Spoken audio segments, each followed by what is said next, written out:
পারবেননি। এই কথা ভালোভাবে বুঝেন মুসলমান, কথা ভালোভাবে বুঝবেন। খালি আওয়ামী লীগকে দোষ দিবেন না, গণতান্ত্রিক রাজনৈতিক দলগুলোর এগুলোর অবস্থা মুদ্রার পিঠোপিঠ। আপনাদেরকে বলি, ইসলাম ইস্যুতে যদি আপনি সবকিছু উঠতে উঠতে না পারেন, আপনি মুমিন নন, আপনার মধ্যে নিফাক আছে। কথা ভালোভাবে বুঝবার চেষ্টা করেন। আওয়ামী লীগ ইসলাম ইস্যুতে, ঈমান ইস্যুতে ভারত বিরোধিতা করতে পারে নাই। নেতা নেত্রীরা ভারতের পাঁচটা গোলামি করেছে, ভারতের প্রভু মেনে, ভারতকে প্রভু মেনে নিজেরা দাসত্বের ভূমিকায়, নিজেরা গোলামের ভূমিকায় অবতীর্ণ হয়েছিল। আমরা জানতে চাই, আজকে আপনি যারা বিএনপি দাবি করেন, আপনি বিএনপি করেন, আগামী দিনে আমেরিকা যদি, আমেরিকা তো ইসলামের সবচাইতে বড় শত্রু, সাপের মাথা। আমেরিকা হলো ইসলামের সবচাইতে বড় শত্রু, সাপের মাথা। এই যে সন্ত্রাস বিরোধী আইন নামে সাধারণ আলেমদেরকে, মুসলিমদেরকে হয়রানি করার এই আইন, এটা বানাইছে এই আমেরিকার রেল কর্পোরেশন। তাইলে আগামী দিনে আলেমরা যদি ইসলাম প্রশ্নে, ঈমান প্রশ্নে, দ্বীন প্রশ্নে আমেরিকার বিরোধিতা করে, আপনি কোন পক্ষে থাকবেন? তখন আপনার ঈমানও টের পাওয়া যাবে। এত খুশি হবেন না হুজুররা আওয়ামী লীগের বিরোধিতা করে, হাসিনার বিরোধিতা করে। আরে শুনেন, আমরা যেমন ইসলাম প্রশ্নে ভারত বিরোধী, ইসলাম প্রশ্নে হাসিনা বিরোধী, ইসলাম প্রশ্নে আমেরিকার বিরোধিতা করতেও বর্তমান সরকার যদি ন্যূনতম ইসলাম বিরোধিতার দুঃসাহস দেখায়, আমরা তাদের বিরোধিতা করতে ন্যূনতম সময় ব্যয় করব না। এটাই ঈমান, এটাই ঈমান, এটাই ঈমানের দাবি। সময় কম, স্লোগান দরকার নাই, কথাগুলো বুঝবার চেষ্টা করেন।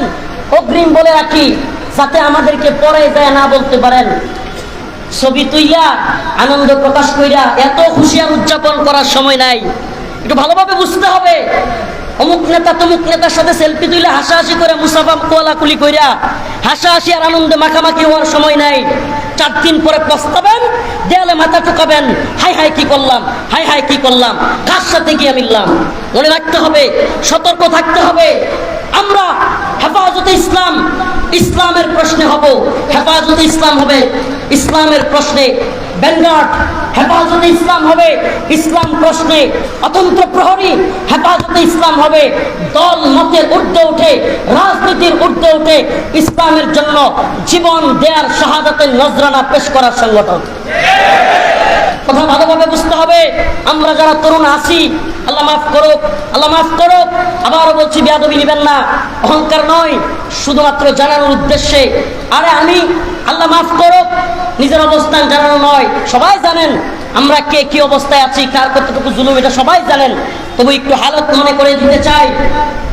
আমার উপর সমস্ত আলেমদেরকে বাদ দিয়া, সারা দেশের হেফাজতের এত বড় বড় মাশায়েখ আলেমদেরকে বাদ দিয়া আমাকে সপ্তাহের ব্যবধানে 2 বার গ্রেফতার করা হয়েছে। সবার আগে আমাকে গ্রেফতার করা হয়েছে। শুধু তাই নয়, গ্রেফতার করেই শুধু ক্লান্ত হয় না এরা। আপনারা জানেন, এই জালেমের দল এমনও করেছে, আপনারা যখন জজবা দেখান তখন আমাদের এগুলো মনে পড়ে, আমরা এগুলোতে গা বাসাই না। আপনারা যখন স্লোগান দিয়ে নিয়ে আসেন তখন আমরা এই স্রোতে গা বাসাই না। কেন বাসাতে পারি না? এমনও দিন গিয়েছে, কারাগারে যেই রুমে আছি সেখান থেকে বেরোতে দেয় না দীর্ঘদিন। বের হব, নিচে একটু পানির জন্য যাব, বোতল নিয়ে গিয়া পানি নিতে যাই, বোতলটা তাড়াতাড়ি ভরার জন্য তাড়াতাড়ি বোতল ভরেন, আবার উপরে ওঠেন, প্রেসার দেয় কারারক্ষীরা। একটু বেশিক্ষণ আকাশ দেখার জন্য, এই দুনিয়াটা দেখার জন্য বোতল না ভরে দাঁড়ায় থাকতাম। এই দিনগুলো আমাদের গিয়েছে। বোতলটা না ভরে, পানিটা না ভরে কি করতাম? অযথায় সিরিয়ালে দাঁড়ায় থাকতাম। কেন? একটু যেন নিচে আকাশ দেখতে পারি। এই অবস্থাটা আমার উপর দিয়ে গিয়েছে। আমাদের এই জুব্বা খোলা হয়েছে, ট্রেনে লুঙ্গি খোলা হয়েছে, আমাদেরকে জড়ায়া ধরছে মহিলারা, দইরা এগুলোর এইরকম অনেক ক্যামেরা দিয়া ছবি তোলা হয়েছে। এই দিনগুলো গিয়েছে। প্রিয় হাজিরিন, কেন বলতেছি এই কথাগুলো? বলতেছি এজন্য, আমরা তরুণ মানুষ, আমরা যুবক মানুষ, অল্প বয়সী মানুষ, আমাদেরকে সবার আগে গ্রেফতার করেছে জালেম। কেন? কারণ আমাদেরকে তারা থ্রেট মনে করেছে।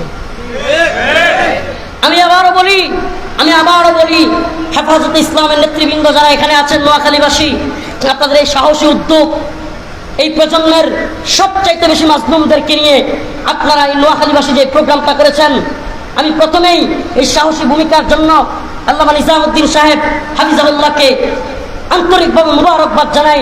এই মানুষগুলো সবচাইতে বেশি জুলুমের শিকার, এই মানুষগুলো সবচাইতে বেশি জুলুমের শিকার।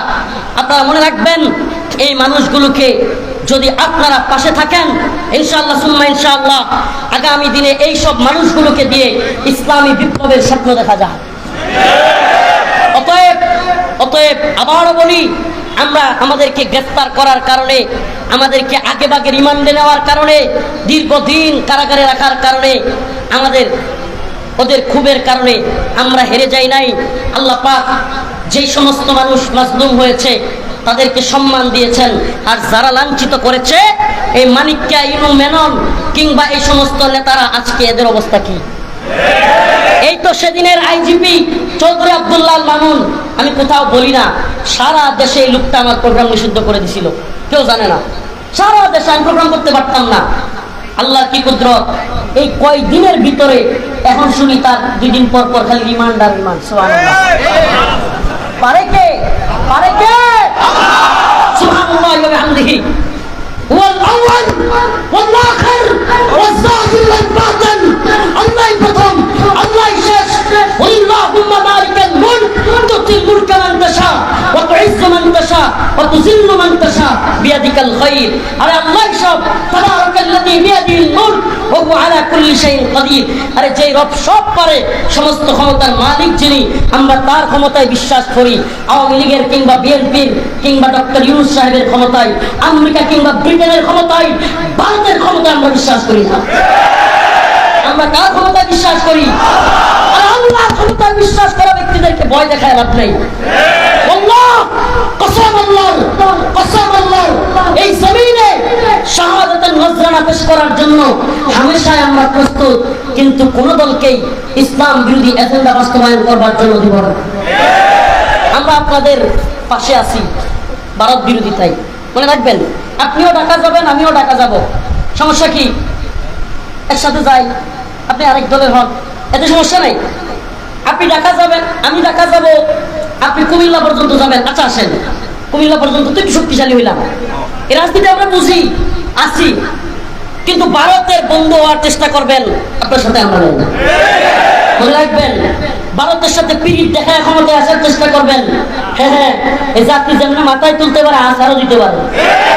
হুট করে আসার গায়ে পরে যাবেন, হাইরে কি হইল, জনপ্রিয়তার বেলুন হুট করে দেখবেন ফুটা হয়ে গেছে। সাবধান, সাবধান, এ জাতি শত্রু মিত্র চিনো, শত্রু মিত্র চিনবার চেষ্টা করো।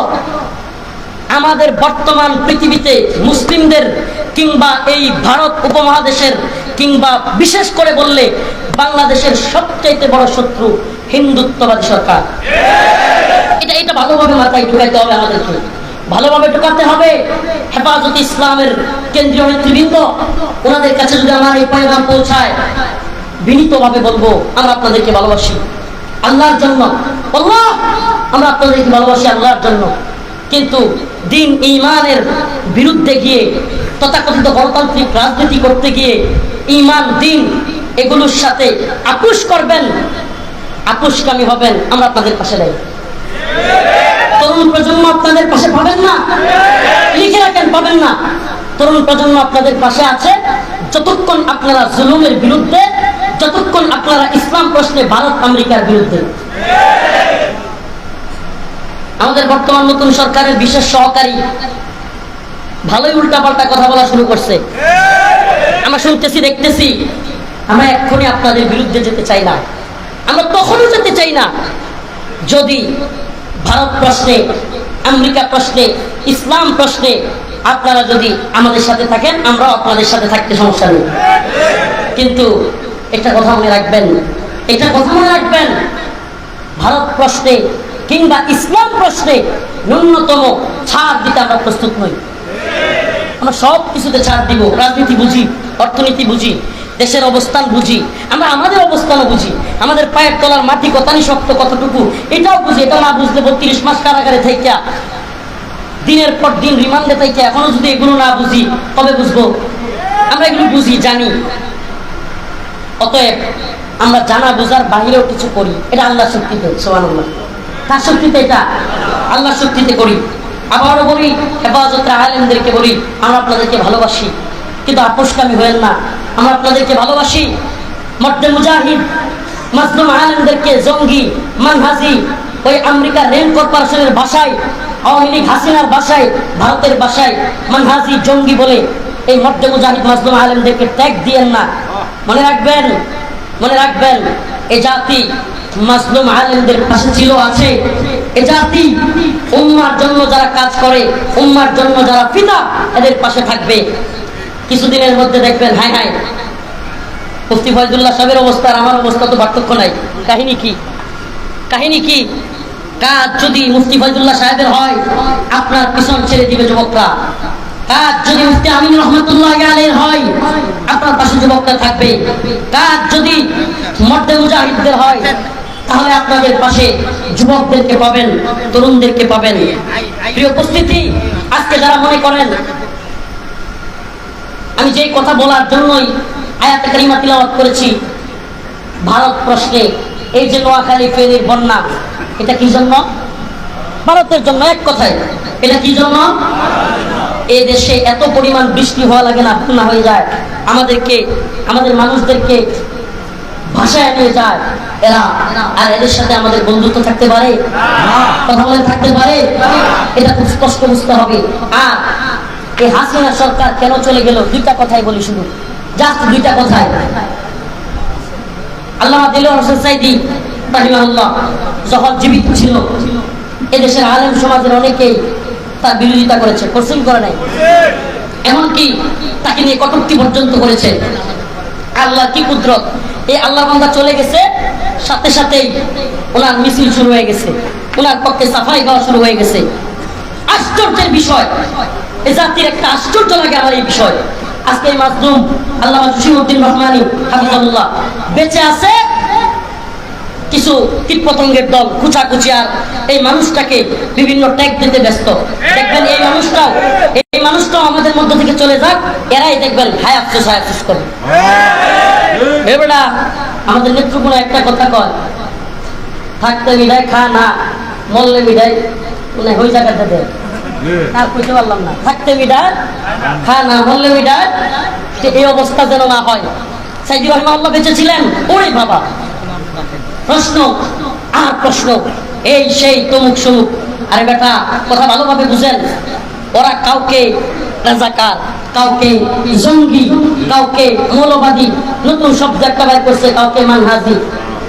আপনি মানহাজি বলেন, এত সহজ? আমি তো দেখতেছি এই উম্মার যুবকেরা এখন জিহাদ ফি সাবিলিল্লাহর জন্য তৈরি আছে। মানহাজি বলে ট্যাগ দিয়া জনপ্রিয়তা ধরে রাখবেন, আপনার জনপ্রিয়তার বেলুন ফুটুস করে দেখবেন শেষ। আপনার বেলুন দেখেন নাই? বেলুনের মধ্যে ছোট্ট একটা সুই দিয়া দেখবেন ফুটা মারলে কি হয়? ফুস। তা আপনার এই উম্মার যুবকেরা এখন, এই উম্মার ছাত্ররা এখন দাওয়াত এবং জিহাদের ময়দানে অবতরণ হওয়ার জন্য তৈরি। আর এই যুবকদেরকে তন্ত্রমন্ত্রের লাড্ডু খাওয়াবেন, লাঠি মারবে লাড্ডুর মধ্যে। এই যুবকেরা এই লাড্ডু খাইতে চায় না, জোর করে খাওয়াইতে চায় না, বমি করে আপনার শরীর মাথায় ফেলবে। সাবধান হয়ে যান, সাবধান হয়ে যান। আমি গণতান্ত্রিক রাজনৈতিক দল করা এই অবুজ দিনী ভাইদেরকে বলতে চাই, আপনাদের সাথে আমাদের শত্রুতা নাই। চেষ্টা তো করেছে অনেকে, আপনারা করবেন, করতে থাকেন, কিন্তু ব্যর্থ হবেন, মনে রাখবেন। পুরো পৃথিবীর 1 ইঞ্চি ভূখণ্ডে এই তন্ত্রমন্ত্রের ধ্বজাধারীদের মাধ্যমে, তন্ত্রমন্ত্রের মাধ্যমে, এই তন্ত্রমন্ত্রের ভোটের মাধ্যমে পুরো পৃথিবীর 1 ইঞ্চি ভূমিতে ইসলাম বিজয়ী হয় নাই, হবে না। ইসলামী হুকুমত প্রতিষ্ঠিত হয় নাই, হবে না। অথচ দিকে দিকে আমরা দেখতে পাই দাওয়া এবং জিহাদের মাধ্যমে আফগান, মালি, সোমালিয়া, ইয়েমেন, বিভিন্ন জায়গায় ইসলাম বিজয়ী হয়েছে। আমার বক্তব্য মোটামুটি এখানে শেষ। যে কথাটা বলছিলাম, এই সরকার পতনের পিছনে 2টা কারণ সবচাইতে জরুরি, এইটা বুঝা। এক হলো সাইদি রাহিমাহুল্লাহকে এই সরকার কেউ কেউ বলে হত্যা করছে। কি করছে? এই সাইদি রাহিমাহুল্লাহর খুব এবং 2013 সালে শাপলার খুব সারা দেশের তরুণ প্রজন্মের মধ্যে বারুদের মতো কাজ করছে। আপনি না বুঝলে আমার কিছু করার নাই।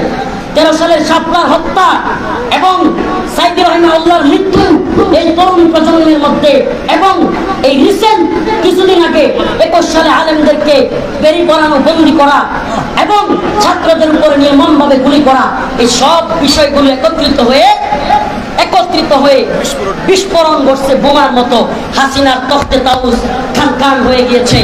আখেরি কথা বলে যাই, আপনাদের এলাকার সন্তান, ভুলে যায় না ছেলেটাকে, এনামুল হাসান ফারুকী, আমাদের প্রিয় ভাই এনামুল হাসান ফারুকী, আল্লামা জুনায়েদ বাবুনগরী রহিমাহুল্লাহর বিশ্বস্ত সহচর, আপনাদের নোয়াখালীর সন্তান। এই ভাইটা বড় অসুস্থ, লক্ষ লক্ষ টাকা প্রত্যেকটা থেরাপিতে লাগতেছে, কণ্ঠ চেঞ্জ হয়ে গিয়েছে, মাথার চুল পড়ে গিয়েছে। জালেম হাসিনার রিমান্ডে থাকতে থাকতে এই ভাইটা আজকে গলা, মাথা, তারপরে নাভি, যৌনাঙ্গ সব কিছু আজকে অচল অবস্থায় চলে গিয়েছে। এই ভাইটার খেয়াল রাখবেন। আপনাদেরকে আলেমদেরকে বলবো, নোয়াখালীর আলেম সমাজ, আপনারা ফান্ড কালেকশন করেন। প্রত্যেক দিন লক্ষ লক্ষ টাকা খরচ হচ্ছে। এই ভাইটা গত রাত্রে প্রায় আধা ঘন্টা কথা বলেছি। এই ভাইটার খেয়াল রাখবেন, আপনারা ফান্ড তৈরি করেন। বাংলাদেশি মানুষের পাশে দাঁড়ানো যেমন দরকার, এই মাজলুম আজকে চেন্নাইয়ের হসপিটালে ভর্তি, তার পিছনে দাঁড়ানো আমাদের জন্য ওয়াজিব। অতএব এই মাজলুম মানুষটার সাথে আমরা পাশে থাকবো, তার সুস্থতার জন্য দোয়া করব, আর্থিকভাবে সহযোগিতা করব। এখন নামাজের বিরতির পর ইনশাআল্লাহ একটাই নামাজের পর 2টার দিকে